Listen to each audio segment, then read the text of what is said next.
Servus, Glück auf und herzlich willkommen zum weiteren FC Bayern Talk. Ja Leute, ich möchte hier nochmal auf das Thema Lewandowski eingehen. Bevor wir das tun, erstmal Manuel Neuer bis 2024 verlängert. Ja, keine Ahnung, da waren jetzt auch wieder irgendwie in den Medien, er hätte angeblich würde nochmal mehr Gehalt beziehen. Weiß ich nicht, ob das so stimmt, das ist immer ein bisschen schwierig. Ansonsten seine Aussagen, die er selber getätigt hat, fand ich sehr vernünftig. Dass das für ihn so okay ist und dass er auch weiß, wie alt er ist und dass man dann nochmal schauen kann. Nächstes Jahr, wie so die Fitness ist und so weiter und so fort. Das hört sich alles sehr vernünftig an, genauso sollte es sein. Dass sich ein bisschen länger gezogen hat wie bei Müller, gehe ich schon davon aus, dass da nochmal irgendwie eine Gehaltsfrage im Raum stand. Was ich dann schon ein bisschen traurig finde, aber sei mal dahingestellt, das Thema habe ich schon mehr als genug behandelt in den letzten Videos. Von daher haben wir die nächsten 2 Jahre einen sehr guten Torwart. Und das ist doch das Wichtigste. Kommen wir zum Thema, was die Medien beherrscht. Lewandowski. Ich habe es ja auch schon in meinem Saisonfazit-Video so ein bisschen angesprochen. Ich möchte aber hier nochmal klar meine Meinung sagen. Die hat sich natürlich nicht geändert. Levi soll gehen in meinen Augen. Warum? Ja, weil man sich einfach keinen Gefallen tut. Ja, man tut sich keinen Gefallen, jetzt in Lewandowski zu zwingen, ein Jahr da zu bleiben. Man hat es im Laufe der letzten Saison gesehen. Gerade die Rückrunde war sehr, sehr schlecht. Allein dadurch, dass viele offene Fragen da waren. Ja, Müller, Neuer, Gnabry, Levi. Viele offene Baustellen, die ja Süle, der ablösefrei wechselt und so weiter. Auch mit ein paar Geräuschen. Viele, viele Baustellen, wo man gesehen hat, weil man sucht ja nach Erklärung, warum hat die Mannschaft so komische Spiele abgeliefert, warum ist sie in so einem Loch gefallen, warum war keine Gegenwehr da, ja, warum nicht? Ne? Wenn man mit den Gedanken vielleicht schon vom Verein weg ist oder nicht ganz bei der Sache ist und dann so 3, 4 Spieler, die auf dem Platz stehen, vielleicht so nicht so die 100% für den Verein geben und dann sich so denken, ja, ich nehme das so hin. Ja, ist es dann vielleicht auch irgendwo so eine Welle, die sich entwickelt, dass so die anderen Spieler unterbewusst denken, ja komm, wenn die nichts machen, warum spielen die überhaupt noch, wenn die weg wollen und so weiter. Ich denke schon, dass wir mit reingespielt haben, neben dieser ganzen Verletzungs-Corona-Situation, ja, Fitness-Situation, was natürlich auch alles dazu beigetragen hat. Ja, aber wir müssen davon in der kommenden Saison weg. Ja, das ist so mein Hauptpunkt. Wir müssen wieder dahin kommen, dass wir nur Spieler in unserem Verein haben, in unserer Mannschaft und die auch nur auf dem Platz stehen, wenn sie für den Verein brennen. Ja, wenn sie für den Verein brennen. Und wenn sie verstehen, was mir es an mir eigentlich heißen soll. Ja, und nicht, wenn das Spieler sind, die einen von fehlender Wertschätzung erzählen, obwohl sie 17 Millionen Angebote auf dem Tisch liegen haben oder Lewandowski, wo mit Sicherheit nicht gesagt wurde, nee, du kriegst jetzt keine 20 mehr, du kriegst jetzt nur noch 18 oder sowas, ja. Wir brauchen so eine Spieler nicht. Ich meine, es sind viele dumme Aussagen getroffen worden von den Verantwortlichen in den letzten Tagen und Wochen, aber eine, die ich zu 100% unterschreiben kann, ist, kein Spieler ist größer wie der Verein, ja. Und wir wollen auch keine Spieler bei uns haben, die bei uns nicht spielen wollen. Ganz ehrlich, dann muss der Levi sich verpissen. Und der Gnabry muss sich dann auch verpissen. So, Punkt, ja. Klingt hart, erst recht, weil Levi 8 gute Jahre bei uns hatte, da komme ich auch zu dem anderen Punkt, was ich auch schon im anderen Video sagte, was jetzt da genau stimmt, also ich kann mir nicht vorstellen, dass der FC Bayern dem Levi kein Angebot unterbreitet hat. Das kann ich mir nicht vorstellen, so blauäugig kann auch ein Brazzo nicht sein. Ja, wahrscheinlich war das alles ein bisschen spät. Keine Frage. Und ja, wahrscheinlich, so ein Levi wird ja auch ein paar Allüren haben. Wird ihm das nicht gefallen haben, dass man sich so klar auch öffentlich geäußert hat und gesagt hat, ja klar, müssen wir uns mit dem Haaland beschäftigen, wenn Haaland auf dem Markt ist und so weiter. Kann ich irgendwo nachvollziehen. Auf der anderen Art und Weise muss man auch sagen, Levi ist 34 oder wird 34. wenn man dann 8 Jahre bei so einem Verein ist, wo man auch weiß, was für Ansprüche der Verein hat, muss man da auch nicht irgendwie zickig sein, wenn dieser Verein sich damit auseinandersetzt, was passiert, wenn ich hier weg bin in 1 oder 2 Jahren. Ja, das soll man auch mal ganz klar sagen. Aber wie ich schon sagte, war das alles ein bisschen spät. Ja, da muss der Brazzo und der Olli und vielleicht auch der Herbert, da müssen die mal ein bisschen aufwachen. Ne? Wir müssen mal davon wegkommen, dass wir solche Sachen immer erst auf den letzten Drücker machen wollen. Weil man hat ganz klar gesehen, ganz klar in der Rückrunde gesehen, dass diese Situationen, die da sind, die Spieler belasten. Ob es ein Gnabry ist, der komplett unkonstant war, ob es ein Levi war, der teilweise gewirkt hat, als hätte er keine Lust mehr und so weiter und so fort. Man hat gesehen, dass das die Mannschaft belastet hat. Und da tut man der Mannschaft keinen Gefallen mit. Deswegen muss jetzt für die kommende Saison muss alles fix sein. Da muss klar sein, die sind da, die sind weg und Punkt. Ja, und keine Stinkstiefel in der Mannschaft, die keinen Bock haben, bei unserem Verein zu spielen. Punkt. Das muss geklärt werden. So.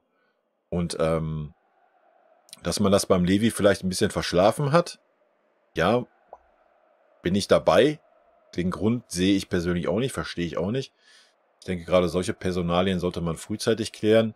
Und man sollte halt auch nicht sich dahinstellen und das in Kauf nehmen, zu sagen, ja, wir geben ihn dann ablösefrei her. Ja, was man nun mal jetzt tut, wenn man sagt, ja, jetzt ist die Saison zu Ende, jetzt können wir uns mal langsam zusammensetzen. Das ist halt einfach zu spät. Da müssen wir uns nichts vormachen. Hat man jetzt bei Müller und Neuer auch ein Jahr vorher gemacht. Warum dann nicht beim Levi letztes Jahr? Also das finde ich, was heißt letztes Jahr, ist ja auch dieses Jahr, aber warum nicht ein bisschen eher auch?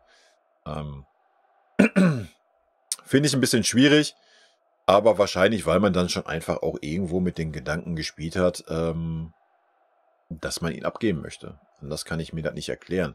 Dass man sich jetzt da hinstellt und natürlich sagt, ja, nein, definitiv wird Levi nächstes Jahr bei uns spielen. Blasülz finde ich auch sehr, sehr schwierig, wenn ich ehrlich bin.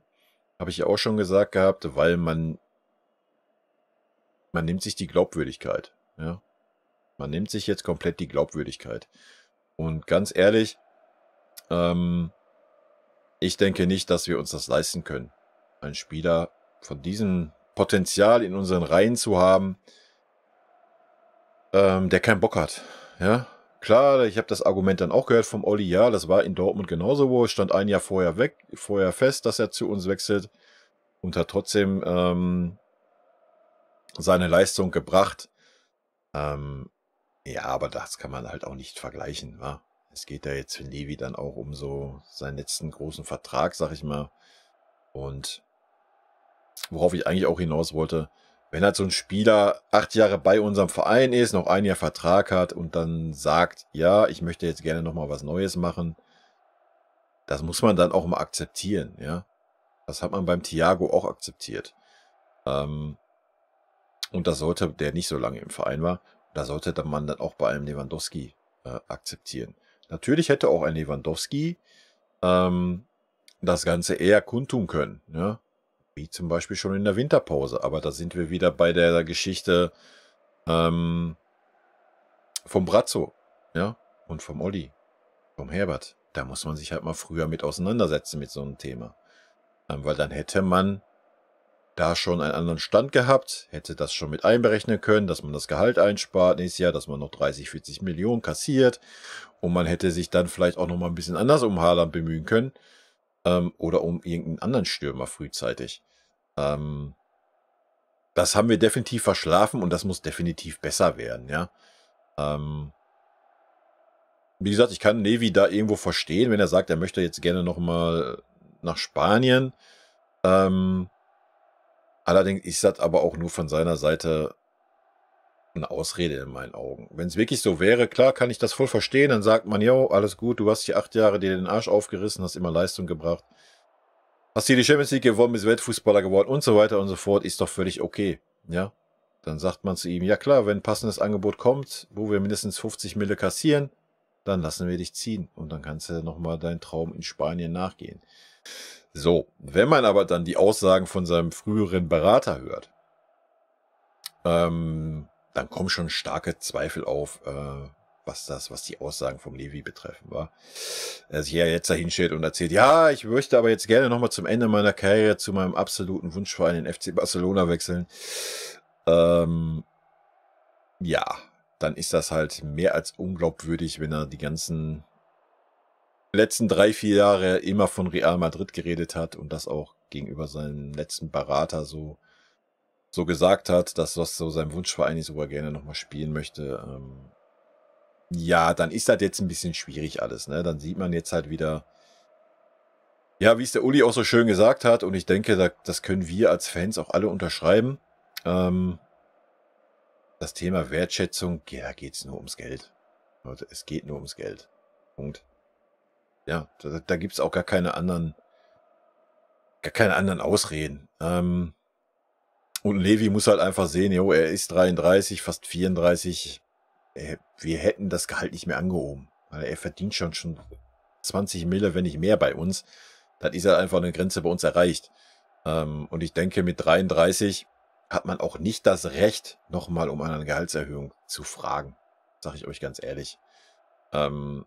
Auch wenn er diese Quote hat und gerade die Form seines Lebens hat, keine Frage, alles gut. Aber dann muss man auch mal die Wertschätzung andersrum sehen. Wa? Da muss so ein Spieler auch mal wertschätzen, dass er 8 Jahre in diesem Verein spielen durfte, dass er 8 Jahre Teil dieser Mannschaft war, dass er 8 Jahre immer pünktlich sein Geld gekriegt hat, ohne dass da irgendein Scheich im Hintergrund ist. Da muss man das Wort Wertschätzung mal umdrehen. Wa? Ich denke, die werden nicht am Hungertuch nagen, selbst wenn sie jetzt die letzten 3 Jahre für 0 Cent spielen würden. Aber wie gesagt, das Thema ruhig gar nicht eingehen, dann rege ich mich erst wieder richtig auf. Ja, ich denke, wir haben es ein bisschen versäumt, da frühzeitig Nägel mit Köpfe zu machen, was ein Levi anbelangt. Das war mit Sicherheit ein Fehler von unserem Verein. Dasselbe mit dem Gnabry, das zieht sich in meinen Augen auch schon wieder viel zu lange. Und ja, dass ein Levi nochmal gerne was anderes machen möchte, kann man irgendwo verstehen, auch wenn das irgendwie wieder nur so ein Scheinargument ist. Dass der Pini Zahavi da wieder irgendeinen Mist labert, ich meine, das kennen wir schon vom Alaba her. Und er hat ja jetzt auch wieder gesagt, ja, der Alaba wollte unbedingt weg. Ich denke, wir sind uns alle einig, wir haben es letztes Jahr miterlebt, dass ein Alaba nicht weg wollte. Ja, dass er selber überrascht war, dass der Verein dann so gesagt hat, verpiss dich. Das hat man dann auch in der Pressekonferenz gesehen, wo er da fast am Heulen war und so weiter. Also da sieht man halt schon, wie ernst man diese dummen Aussagen von dem verkackten Pini Zahavi sehen kann. Das ist halt einfach ein Wichser. Ja, irgendwo klar ist es sein Job. Er ist Spielerberater. Er möchte alles rauspressen, was geht für seine jeweiligen Spieler. Ist dann legitim, ist sein Job. Aber es ist halt nicht sein Job, irgendwelchen Scheiß zu erzählen oder die Vereine immer in schlechten Licht darzustellen oder sonst was. Das geht nicht. Das ist unter aller Sau. Und ich persönlich brauche diese Scheiße nicht. Deswegen nochmal, lasst Levi gehen, verkauft ihn, haut ihn weg. Es macht ja für mich keinen Sinn, dass wir dann das ganze Jahr über, wenn er bleibt, diese Störgeräusche haben. Ich meine, wir kennen den Zahavi, der wird immer wieder da reintreten, dann wird es in der Winterpause, dann wird es wieder reingetreten. Das wird uns nicht gut tun. Ganz ehrlich, dann hauen Levi weg. Ich habe es im anderen Video auch schon gesagt, ich glaube nicht, dass wir ohne Levi so viel schlechter spielen, wie wir diese Saison gespielt haben. Oder so viel Tore weniger schießen. Wenn der Levi jetzt 50 Tore gemacht hat, ich glaube nicht, dass wir dann auf 50 Tore verzichten werden. Vielleicht sind es am Ende 20, 25, die wir insgesamt weniger machen. Ja, wahrscheinlich. Neuer Stürmer muss ich auch erst einfinden, hin und her. Aber ich denke, dann können auch ein paar andere Spieler mehr in die Bresche springen und so weiter. Und ja, ich denke, es wird jetzt wirklich Zeit, wie es eingangs sagte, wir müssen gucken, dass wir nächste Saison einfach keine Baustellen im Team haben, keine Stinkstiefel. Es muss einfach Klarheit herrschen. So, das ist unsere Mannschaft, die nächsten 2 Jahre, alle haben Bock, sind froh, dass sie hier beim FC Bayern spielen dürfen. So muss das aussehen und nicht anders. Ja, nicht irgendwelche dummen Knabbris, die einen von Wertschätzung labern, nicht irgendwelche Lewandowskis, die keinen Bock haben. Das brauchen wir alles nicht, weil dann fühlen sich andere Spieler halt auch wieder verarscht. Ja, dann spielt so ein Levi immer, weil du kannst den Levi auch wahrscheinlich nicht auf die Bank setzen. Zumindest wenn man keinen Ersatz kauft. Wie willst du das dann anderen Spielern vermitteln? Wow, der spielt immer, obwohl er keinen Bock hat. Ja, und man weiß ja auch nicht, wie er dann reagiert, was er für Leistungen bringt, ob er weiter an die Schmerzgrenze geht, sonst was. Nein, also diese Baustelle sollte man sich nicht aufmachen. Ja, es ist traurig, dass ein Spieler am Ende des Tages am längeren Hebel sitzt, zumindest wenn es um Erfolg geht. Ja, man müsste, müsste man die Eier haben und sagen, ja, Levi hat ein Jahr Vertrag, wir setzen ihn ein Jahr auf die Tribüne. Das kannst du dann der Mannschaft gegenüber verkaufen, aber das kannst du dir halt einfach auch nicht leisten. Ja? Aber du kannst es nicht einer Mannschaft oder dann auch irgendwelchen Nachwuchsspielern oder sonst was verkaufen. Ja, der spielt immer, obwohl er keinen Bock hat, hier zu spielen. Also das wird auf Dauer nicht klappen. Und wie gesagt, sein komischer Berater, den er da hat, der wird da halt auch noch immer das ganze Jahr über reintreten. Ja. Da brauchen wir uns auch nichts vormachen. Und deswegen, also meine klare Meinung, wir können uns das einfach nicht erlauben. Wir können uns das nicht erlauben, einen Spieler mit dieser Dimension bei uns im Verein zu haben, der einfach gar nicht bei uns spielen möchte. Und von daher hau ihn weg. Es wird einen Ersatz geben. Ja, der wird wahrscheinlich nicht so viele Tore machen wie Nevi, aber sicher auch nicht ganz so wenig. Und wie ich schon sagte, wir sparen dann 20 Mille allein schon an Gehalt ein, kriegen nochmal 30, 40 Mille. Da sollte was machbar sein für einen neuen Spieler. Also ja, das ist meine Meinung. Man sieht ja jetzt schon diese Schlammschlacht, die da herrscht, und das wird den ganzen Sommer weitergehen. Also wie gesagt, ich bin ganz klar dafür, Nägel mit Köpfe müssen jetzt hier Grafenberg noch verpflichten, definitiv Pflicht, Gnabry verkaufen, Levi verkaufen, dann nochmal einen auf der Seite holen. Ich meine, Nkunku wäre natürlich Premium, wird wahrscheinlich nichts werden, aber ansonsten wird es auch noch einen anderen offensiven Flügelspieler geben. Ansonsten haben wir Coman, Sané, wir haben noch einen Musiala, der auch außen spielen kann. Wir hätten Davies, der außen spielen könnte. Ansonsten guckt man, dass man vielleicht noch einen linken Verteidiger kriegt, dass man Davies dann dauerhaft vorzieht. Also es ist ja nicht so, dass wir keine Möglichkeiten haben. Also, und wenn wir Gnabry verkaufen, werden wir wahrscheinlich auch nochmal 40 Mille kriegen. Ne? Gehe ich mal fest von aus. Und sparen uns auch die 17 oder 19, die er angeblich das Angebot auf dem Tisch liegen hat. Also, das ist meine Meinung. Vielleicht ganz kurz zum Gnabry. Für mich muss der Gnabry weg, sag ich euch ganz ehrlich. Dieses dumme Gelaber von Wertschätzungsscheiße, da könnte ich aus der sämtlichen Haut fahren. Die Leistung, die er dieses Jahr gebracht hat, ja, von seinen Statistiken haben wir uns angeguckt im Saisonfazit, waren auch völlig okay für einen Außenspieler. Aber seine Leistung insgesamt, nein. Ja, und seine Defensivleistung ist dauerhaft schwach, Alter. Ist dauerhaft schwach. Man sieht, dass er keinen Bock hat, diese Arbeit zu leisten. Ja, und dann geh doch einfach. Ich weiß auch gar nicht, dass wir ihm überhaupt ein Angebot über diese Summe gemacht haben. Ist ein Trauerspiel. Also für mich ist es nicht so ein großer Verlust, dass wir sagen jetzt, yo, das ist wie Arjen Robben oder Franck Ribéry. Ja, also, who the fuck ist Gnabry, Alter? Klar ist er ein guter Spieler, wenn er Bock hat, gar keine Frage. Haben wir oft genug gesehen bei uns. Aber er hat auch nicht eine konstante Saison gespielt. Ja, klar, Sané ist jetzt nicht anders, brauchen wir auch nicht drüber reden. Also da ist nochmal Bedarf dann, wenn Gnabry geht, dass wir da nochmal irgendwie eine Kanone holen. Aber das sollte ja auch machbar sein. Ja, wir sind immer noch der FC Bayern. Punkt. Und wenn wir ein paar Transfereinnahmen generieren, können wir die auch wieder ausgeben. Also, das ist so meine Meinung zu den aktuellen Themen, die wir haben. Ganz kurz nochmal auch in dem Video, Mats Rui oder Mats Roy, wie auch immer wir ihn aussprechen, haben wir verpflichtet. Super Verpflichtung, gibt uns ganz viele taktische Möglichkeiten. Könnt ihr gerne in dem anderen Video kurz reinschauen. Ich hoffe, dass wir den Grafenberg auch verpflichten. Ist auch ein Megaspieler. Dann hätten wir im defensiven Mittelfeld, sind wir dann auch besser aufgestellt, wenn dann mal ein Sabitzer vielleicht auch nochmal denkt, dass er bei uns vielleicht auch mal Leistung bringen möchte, dann sind wir da auch ganz gut aufgestellt, wenn man dann vielleicht noch einen Wanner mit einbindet, ja, unser großes Talent, was auch auf diesen Positionen spielt, wenn wir denen dann auch mal ein bisschen Spielzeit gönnen, dann sind wir da auch gut aufgestellt, also dann tauschen wir den Levi aus, dann tauschen wir den Gnabry aus mit nochmal 2 frischen Leuten, die auch nochmal ein bisschen Hunger haben, die nochmal heiß sind und die sich freuen, beim FC Bayern zu spielen. Und dann bin ich sehr, sehr gute Dinge, was unsere Mannschaft angeht. Die Säulen sind noch immer vorhanden.